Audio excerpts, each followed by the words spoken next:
A soft, insistent beep fills the quiet room.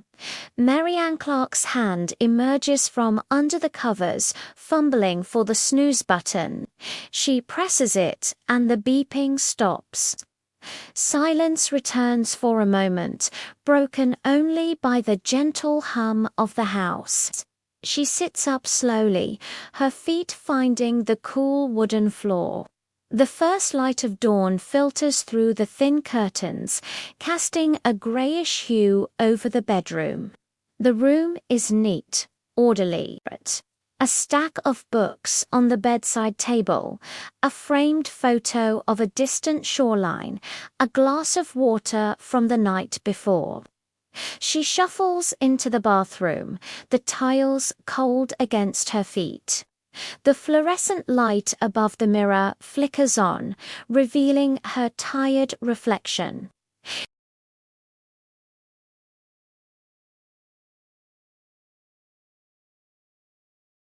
She washes her face with cool water, patting it dry with a clean white towel. There's no rush, no urgency.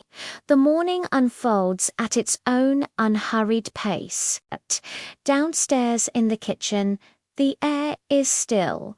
She pulls 2 slices of plain white bread from the bag and places them into the toaster.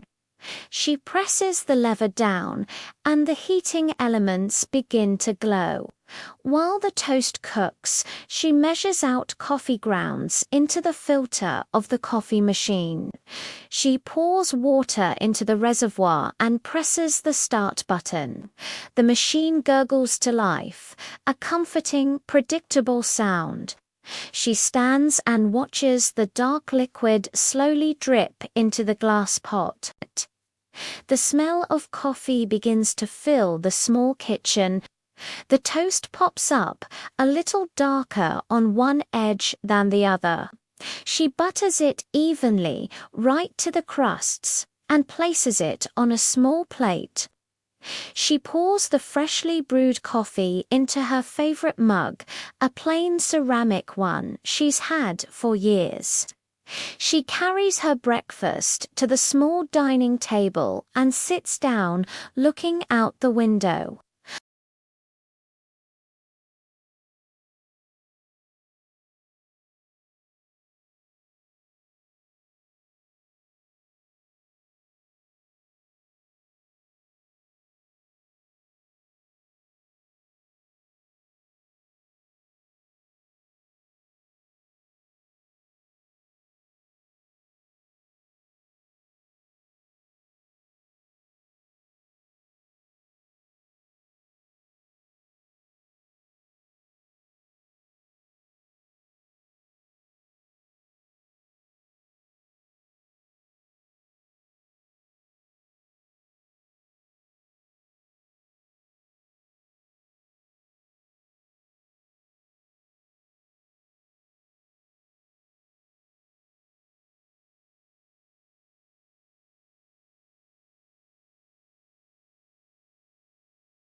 The scenery is a familiar collage of single-story homes, manicured lawns, and small local businesses.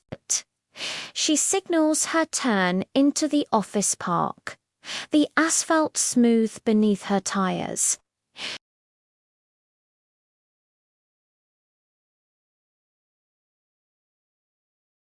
She turns off the engine, and the silence returns.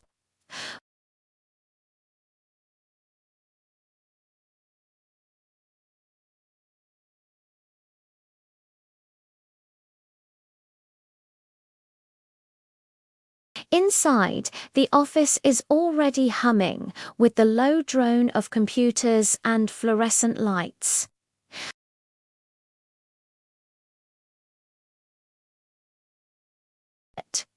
She sets her bag down and turns on her computer. While it boots up, she straightens the pens in the holder on her desk, aligning them perfectly. She adjusts her chair, raising it just a fraction of an inch. The screen flickers to life, displaying the familiar grid of icons. Her work begins. She opens her email, reading through messages she'd already seen the day before, just to be sure she didn't miss anything. Her fingers tap slowly on the keyboard as she composes a reply.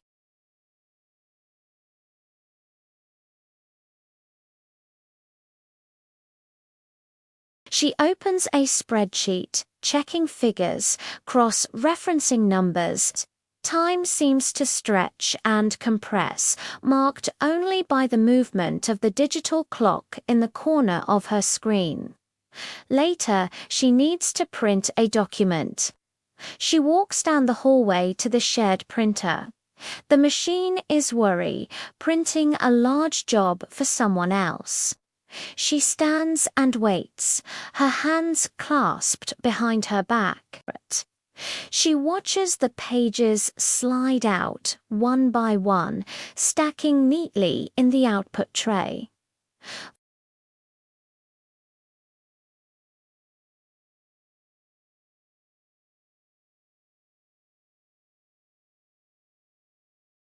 Lunchtime arrives. She retrieves her pre-packed meal from the small refrigerator in the break room.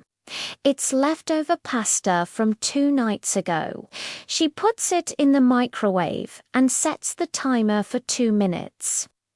While it heats, she stares out the break room window, which overlooks the parking lot. A delivery truck is backing into a loading bay. She watches it, a brief, minor distraction.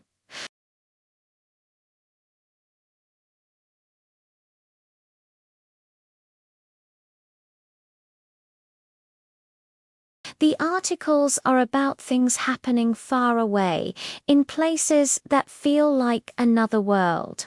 The afternoon mirrors the morning. More typing, more emails, more spreadsheets. She reopens a file she'd closed earlier, just to look at it one more time.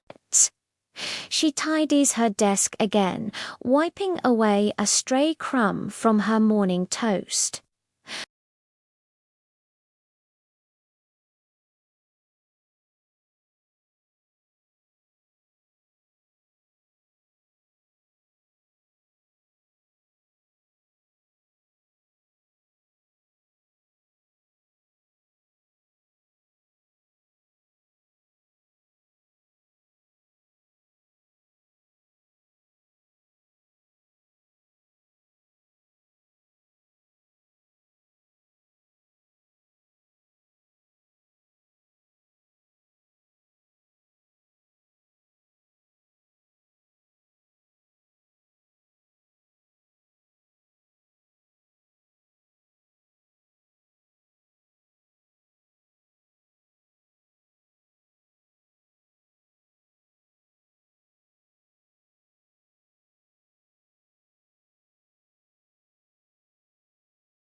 She eats at the same dining table, this time watching the evening news on the small television in the corner.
She walks through the house, turning off the lights one by one, the living room, the kitchen, the hallway. Upstairs, she changes into her pajamas and goes through her nightly routine in the bathroom. She sets her alarm for 6:30 a.m. She pulls back the covers of her bed and slides in. The sheets are cool and smooth. She switches off the bedside lamp, and the room is plunged into darkness. She lies there, listening to the quiet hum of the house, ready for another day, just like this one.